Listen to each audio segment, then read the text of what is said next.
Good to see all of you here this evening. A couple minutes behind schedule. My apologies. Had a lot going on this evening, but we're certainly thankful that you are here. We have a good number with us. A lot of fellowship going on out in the halls as people catching up with one another before going into class, and we're always excited about that and always happy when people have opportunity to see one another. And we're happy that you are here and ready to begin our study of Ecclesiastes. There are handouts on the tables in the lobby area. If you do not have one, if you'd like one, you're welcome to get one. QR code, if you prefer a digital copy, you're welcome to that as well. We're studying the book of Ecclesiastes, and we'll be there in just a moment. In Ecclesiastes chapter 4 is where we are beginning tonight after our prayer, of course.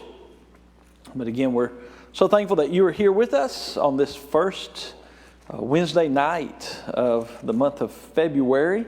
Last Wednesday was the last day of January, and here we are now in February, 1 week before Valentine's Day. We get to spend Valentine's Day together next Wednesday night here at church. So I believe that's the case. All right, a couple of prayer announcements. Requests and updates, and then certainly you might have some as well. An update on Kathy Turner. She sent this to me. She sent another request about her sister, and so she and I were texting back and forth, and I asked if we could announce an update on her. And she said just to tell everyone that she's at home and on strong pain medication. The surgery went well, by the way, yesterday. Kathy Turner's hip replacement. She said, I plan on lowering doses tomorrow. I've been walking around my house with a walker every hour or so. My rest has been pretty good. I appreciate your prayers, and she feels your love. So that's an update on Kathy Turner having her hip surgery yesterday. But she sent this to me and asked that we pray for her sister Rosalind tonight, Rosalind Evans. She's one who had surgery just a couple of weeks ago. And she said that she's still having trouble eating. That's been the problem following the surgery, having trouble eating. And she's lost 6 pounds since the surgery, since coming home from the hospital. So they're hoping tomorrow to be able to go to the doctor and maybe find out answers of what's going on. But she's still having trouble eating. So we want to remember Kathy's sister, Rosalind Evans, in our prayers as well. Any other prayer requests this evening? Absolutely. Sure. Any other prayer requests? Grateful to talk. Ukraine.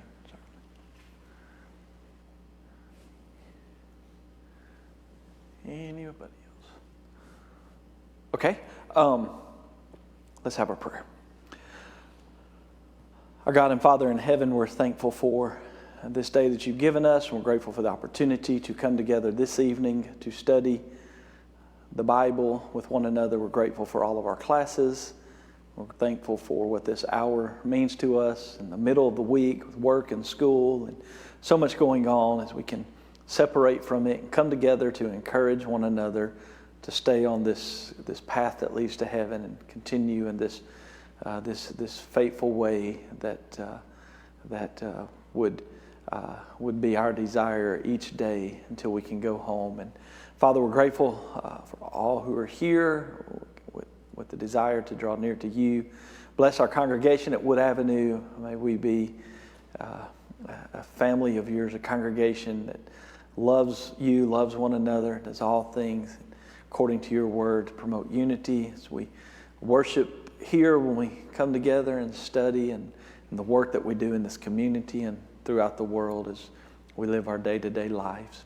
Father, please keep us in your care, and may we seek to glorify you. Father, we pray especially for Kathy. We're thankful for her successful surgery. Ask your blessings to be upon her now in her recovery. And we're thankful for Rosalind's successful surgery. We ask your blessings to be upon her health now, especially the problems that she's experiencing, and the doctors can do the very, very best for her at this time to help her. And we're thankful for family and friends who support her and encourage her. And we're grateful for her faith in you, and pray that she'll stay strong in her faith. And Father, bless us now as we study and continue to look at this book of Ecclesiastes, and may we continue to remember all that the inspired king, preacher Solomon was teaching us, and learn what to do and what to avoid before making similar mistakes as he did. Again, we ask your blessings in the name of Jesus. Amen. Okay, so I'm not really sure what page number, maybe page 9. Sometimes my page numbers are different than yours, but the section that is searching for happiness observations. That's where we are this evening. Searching for happiness observations. I do think it would be page 9 in your notes. We're ready to begin on Roman numeral number 3 is where we're ready to begin this evening. Human relationships. Last week we noticed chapter 3 and verse 16 through chapter 4 and verse 3. The wickedness, iniquity, and oppression under the sun. We're ready to begin now, chapter 4 and verses 4 through 16. And notice these human relationships that Solomon is going to talk about. And again, in this book, in these 12 chapters, you see him kind of go back and forth a little bit. He gives a little bit, then he comes back, and he gives a little bit, and he comes back, or he'll circle back around.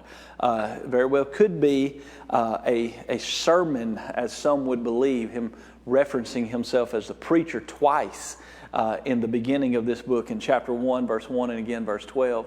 It may be more of a sermon or a series of lessons like that, and you can see the similarities in that. So Solomon now is going to talk about these human relationships that we see throughout this chapter. First of all, with your neighbors, Ecclesiastes chapter 4 and verse 4 beginning, Solomon said, remember, let me say this section is titled Observations. So everything is what he's observed. Some of it, especially in the first couple of chapters, seems to be more so experienced. He observed it, but he was experiencing it because, I did this.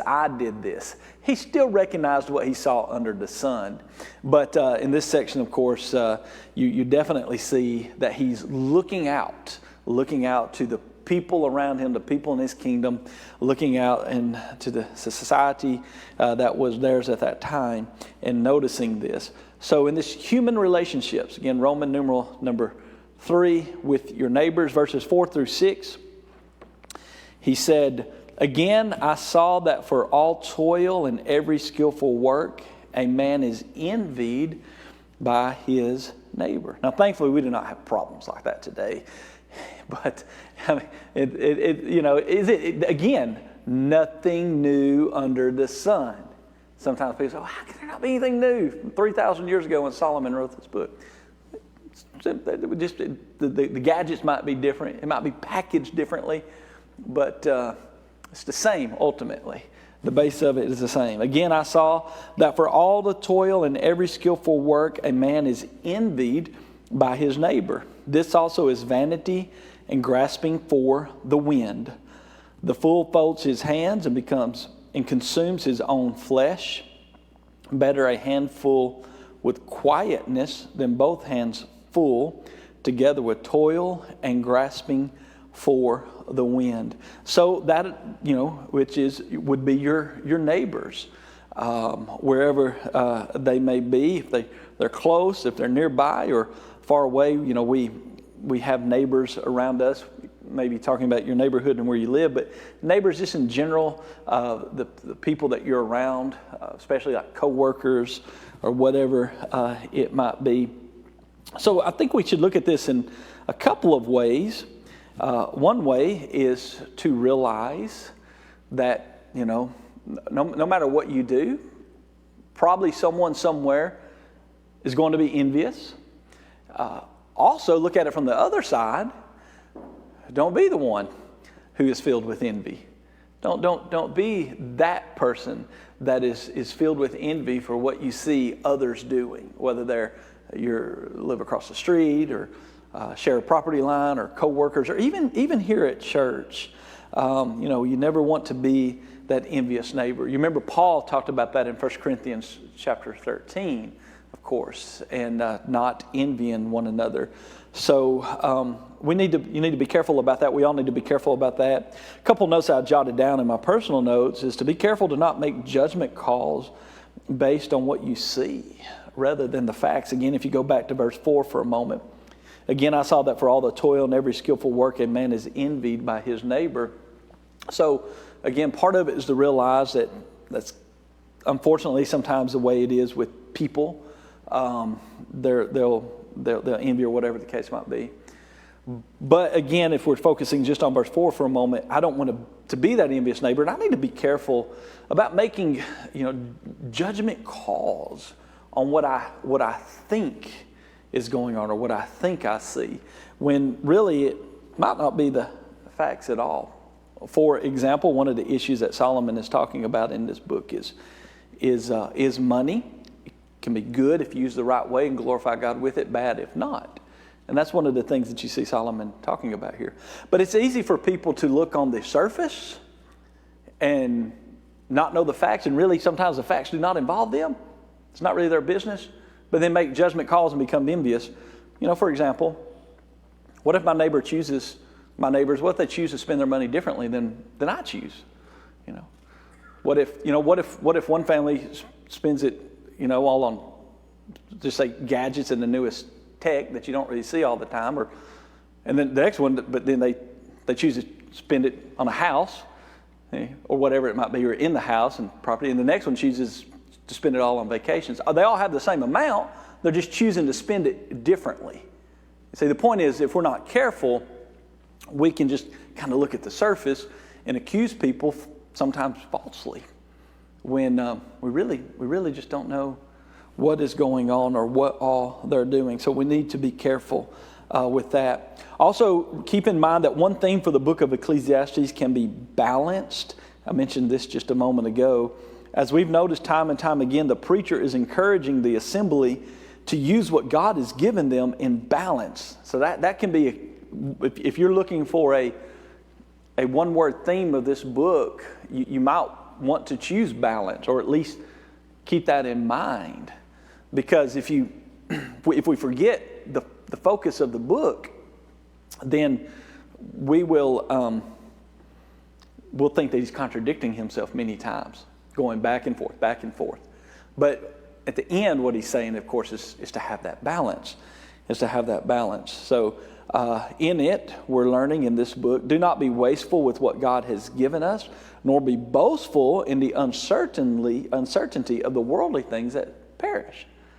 So there's that balance. I don't want to be wasteful with the blessings that I have and that God has given me, but I also don't want to put my hope in what is not certain, to even be here the next day.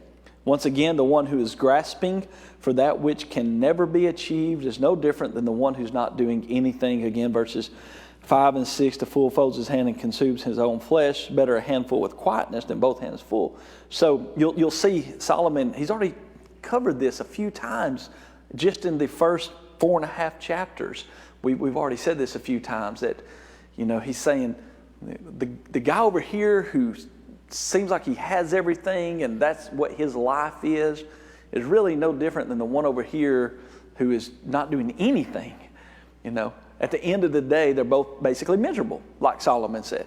They're both because the focus is not where it needs to be, on God, of course. Contentment is a must for a balance. And that's another word that could sum up this book, really.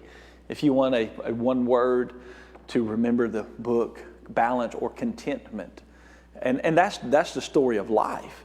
And it's amazing to me, I never really thought about it going into this study, but over the last few weeks in these chapters, how often maybe I or you have referenced Paul and his contentment. And it's just a reminder of just how content he was. But you notice in your notes I gave you Proverbs chapter 15. Let's look to Proverbs chapter 15.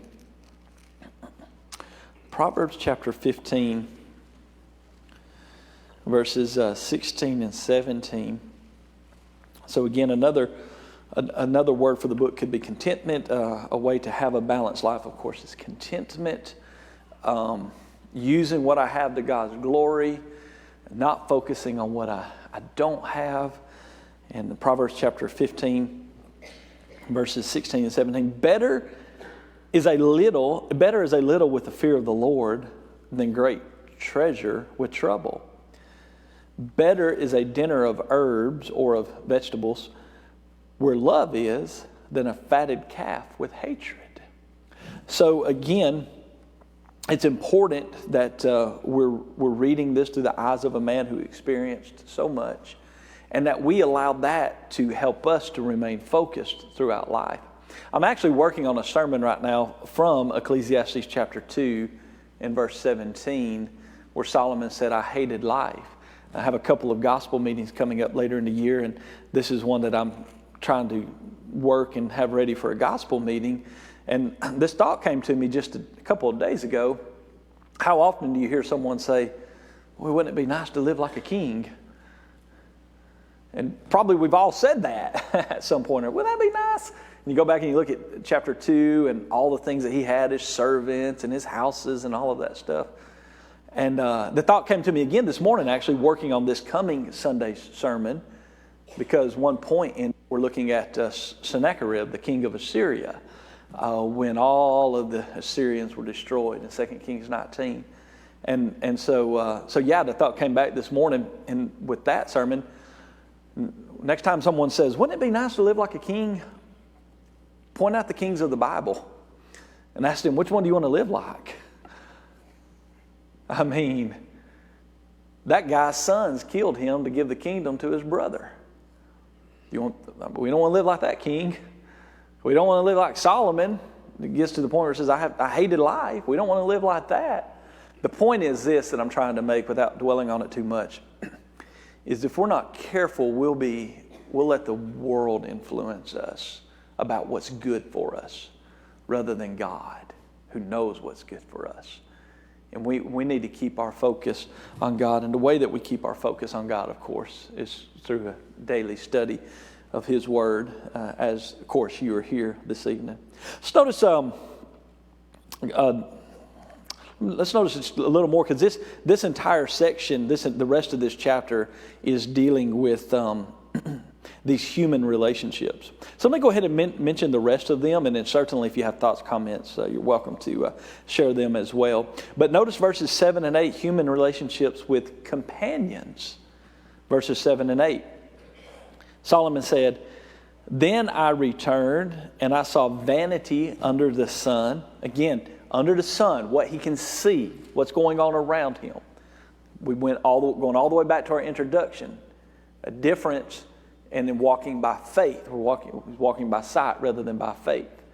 So he's noticing everything that's going on around him. Then I returned and I saw vanity under the sun. There is one alone, verse 8, without companion. He has neither son nor brother, yet there's no end to all his labors, nor is his eye satisfied with riches. But he never asks, for whom do I toil and deprive myself of good? This also is vanity and a grave misfortune. A couple of thoughts here. Of course, sometimes being alone comes without the ability to choose, such as if you're married or not, or sometimes maybe if a spouse leaves, or certainly when a spouse dies. We sometimes we find ourselves in these situations and not the ability to choose. I don't think that's what he's talking about here in verses 7 and 8.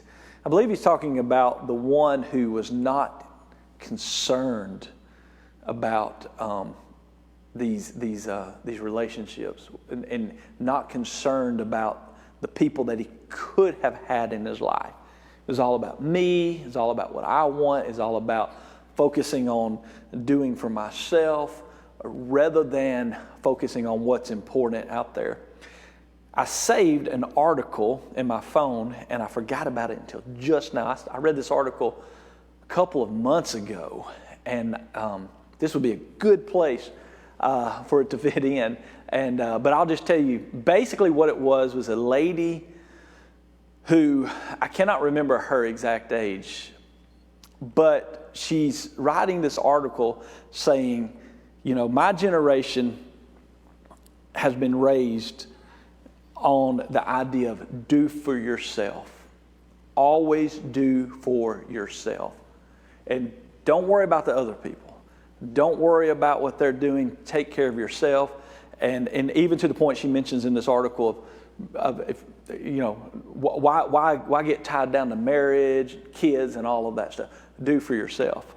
And the point of it is, she's saying, now that I'm a little older, basically she said, I don't have anybody. I'm without anybody. I'm lonely. So again, sometimes we find ourselves alone, not by choice, maybe other people and what they've chosen, or death. But the case here in these verses, more so by choice. I chose to be alone.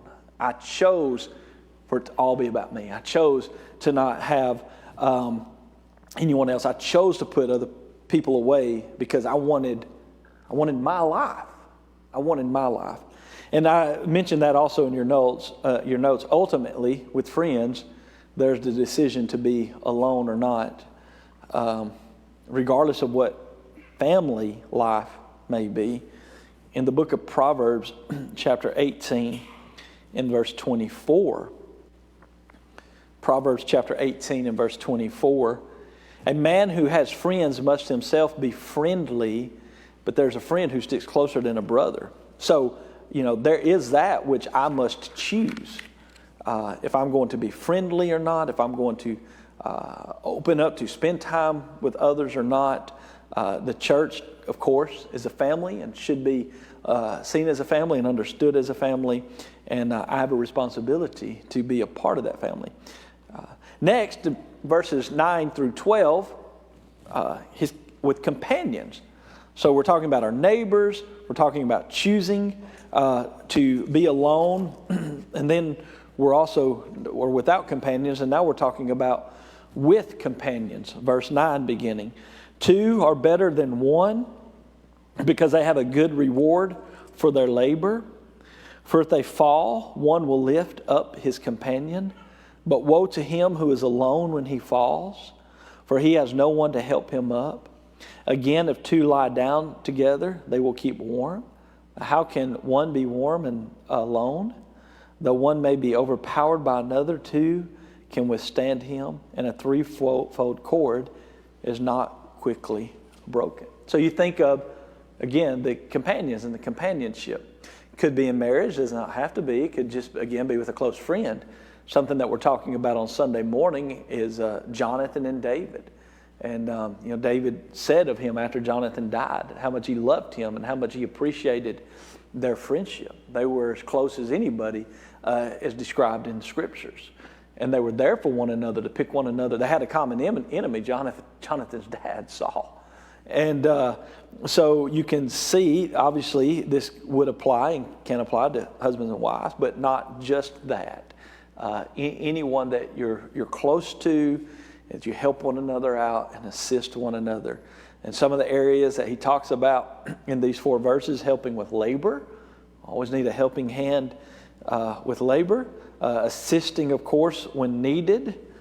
Comforting one another, complimenting one another. And also, notice verse 12, withstanding opposition. Though one may be overpowered by another, 2 can withstand him. So when you think about sometimes the opposition withstand, and especially as I put in your notes, church friends that help us to oppose the devil. Galatians chapter 6, verses 1 and 2, when one is burdened, we help the other one out. We help bear the burdens of one another. In James chapter 5, verses 19 and 20, when one has turned away from the church, when one is erring, an erring brother or sister, and you convert him back, you save a soul and cover a multitude of sins. And I think it's interesting. Put your ribbon marker there and notice something in 1 Peter 5, if you will, for just a moment. 1 Peter chapter 5. New Testament book of 1 Peter. So, in 1 Peter chapter 5 and verse 8, a verse that we're familiar with, we read this verse quite often, be sober, be vigilant, because your adversary, the devil, walks about like a roaring lion, seeking whom he may devour. So we know the devil is against us. We know that he's trying to do all that he can to derail us.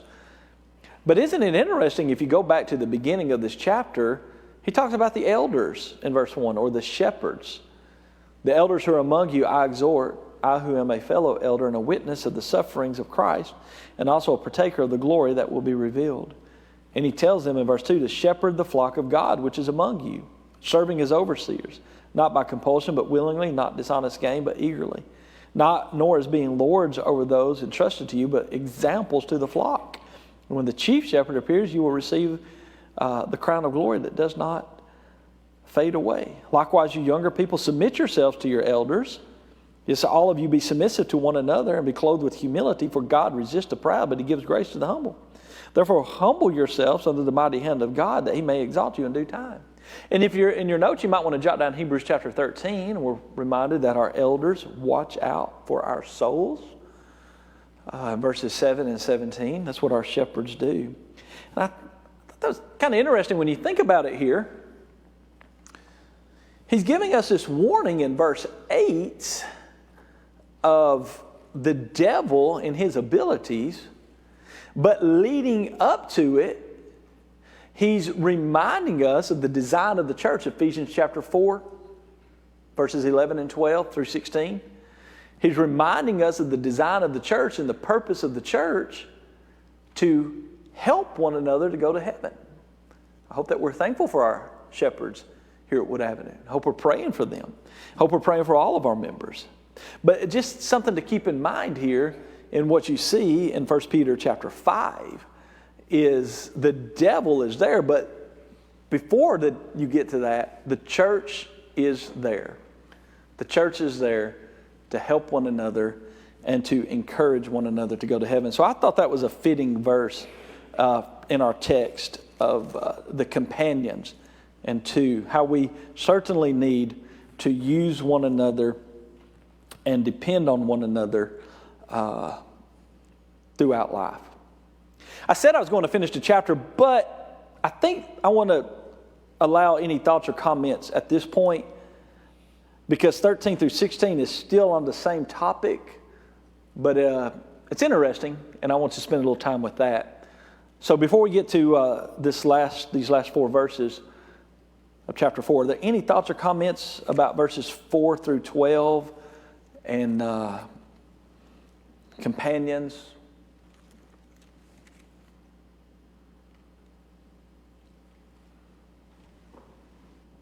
Okay, very good. All right, notice this. Human relationships with the crowd. Okay, verse 13. Better a poor and wise youth than an old and foolish king who will be admonished no more.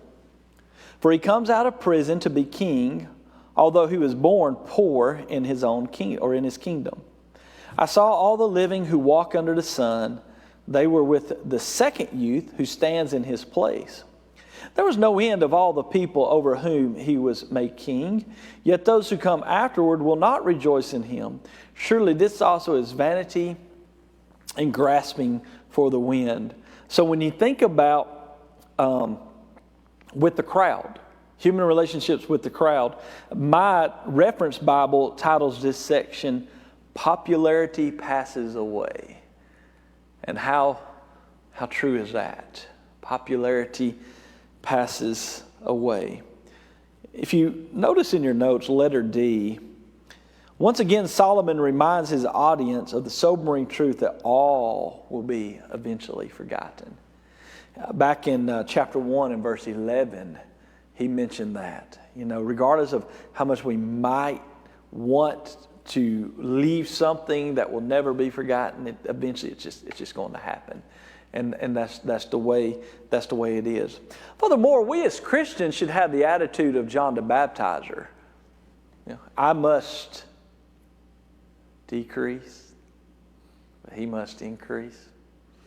It was more important that we're helping people to see Jesus. That's what we want to do. But I always think about Exodus chapter 1 and verse 8, and we don't have to turn there. But as this book is beginning, remember, with the flip of a page, it's not the flip of a day. You have generations that pass from the end of Genesis to the beginning of Exodus. And the Bible says there was a new king or a new Pharaoh in the land who did not know Joseph. The man who was second in command of all of Egypt for a period of time. But this new guy, I don't care about him. This is my land. We're going to do things my way. So that's something to remember. Think about this also. If Solomon did write this book as an older man, most believe that he did. I think that he did. You remember we said likely he wrote Song of Solomon as a young man, the relationship book, Proverbs as a middle-aged man, and this book Ecclesiastes is an older man looking back on life. If Solomon did write this book as an older man, he may now understand firsthand how the old king can be forgotten and replaced by youth.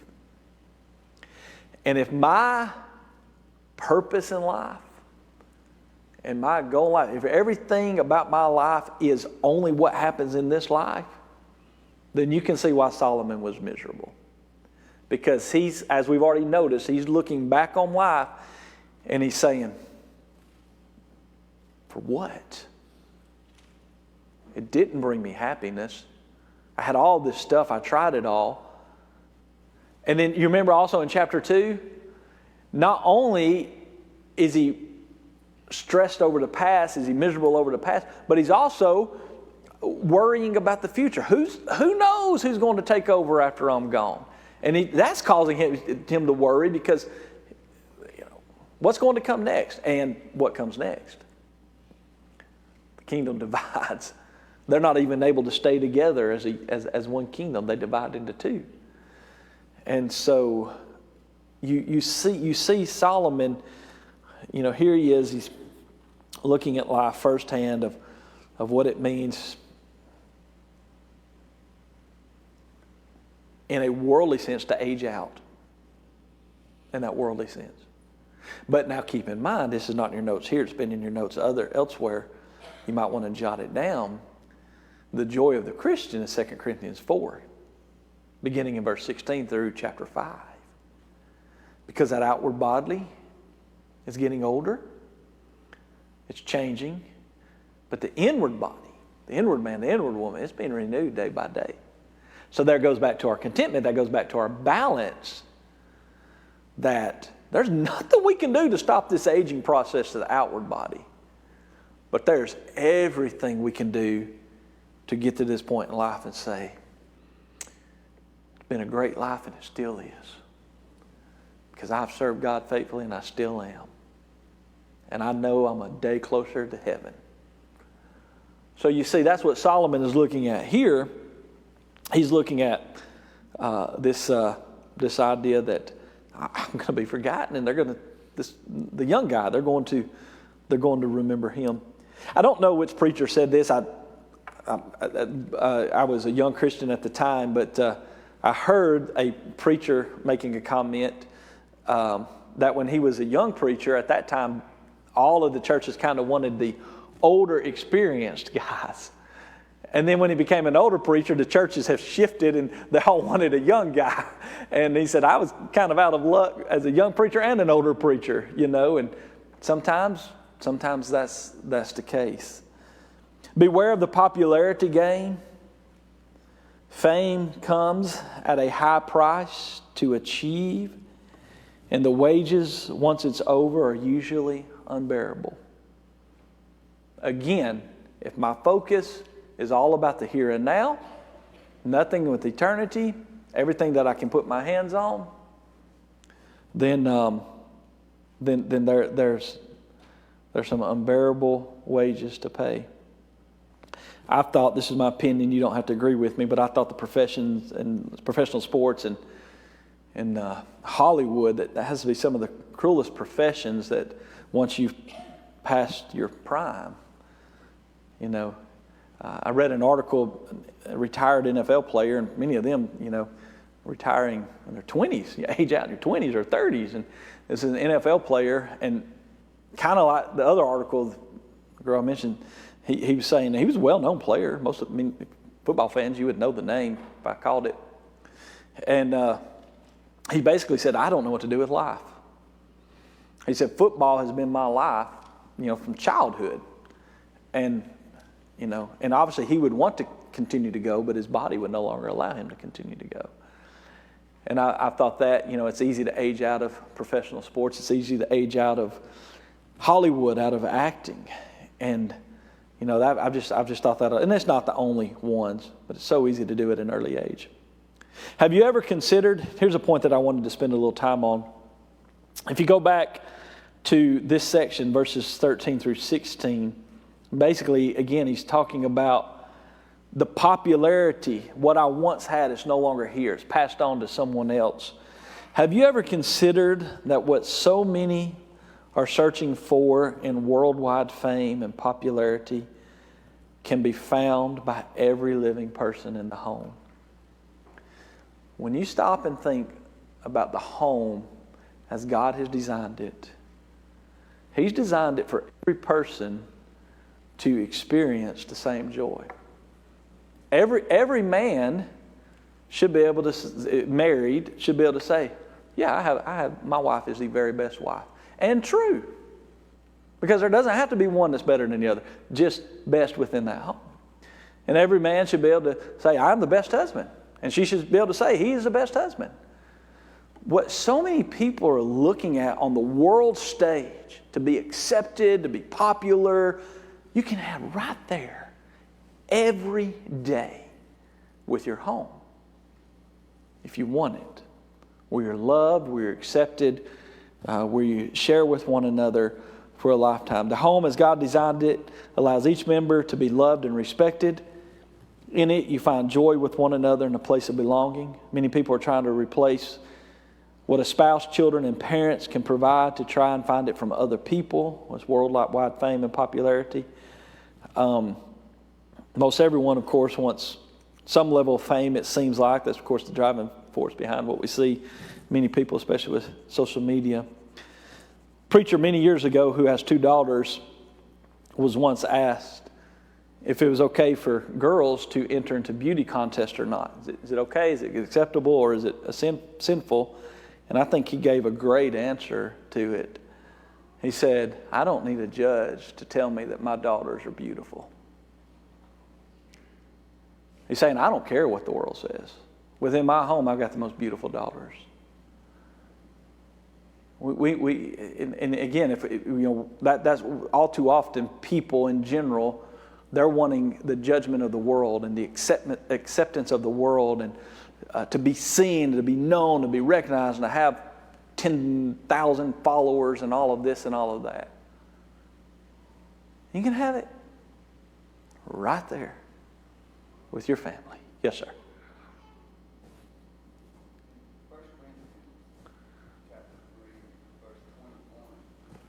1 Corinthians 3:21.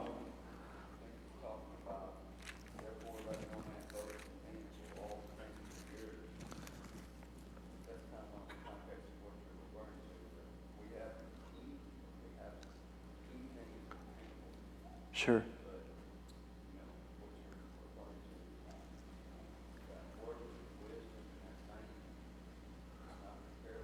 Right. Yeah, absolutely. The scripture references 1 Corinthians chapter 3 and verse 21, where Paul says, therefore let no one boast in men, for all things are yours. And you think what's going on in these chapters, there's division because they were choosing sides. Some says I'm of Apollos, some says I'm of Paul, some says I'm of Cephas, and they were choosing sides. And Paul in these chapters, in this very chapter, you know, he said, I planted Apollos water, but God gave the increase. He's saying, you know, it's not about me. It's not about Apollos. It's not about Cephas.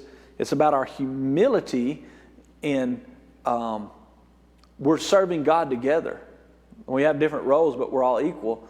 I think is that what you're saying there with this verse? And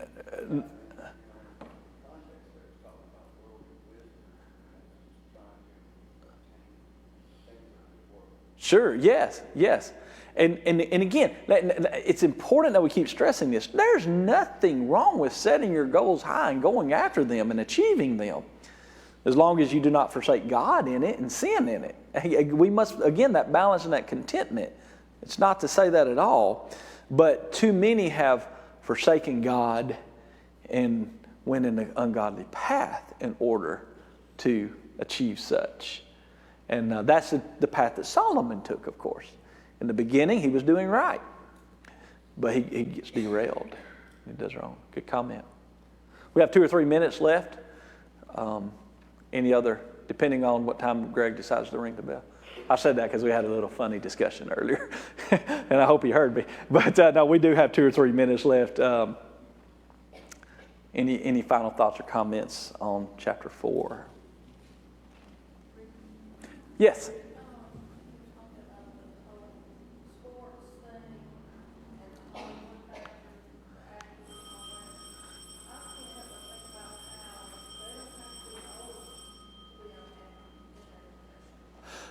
Right.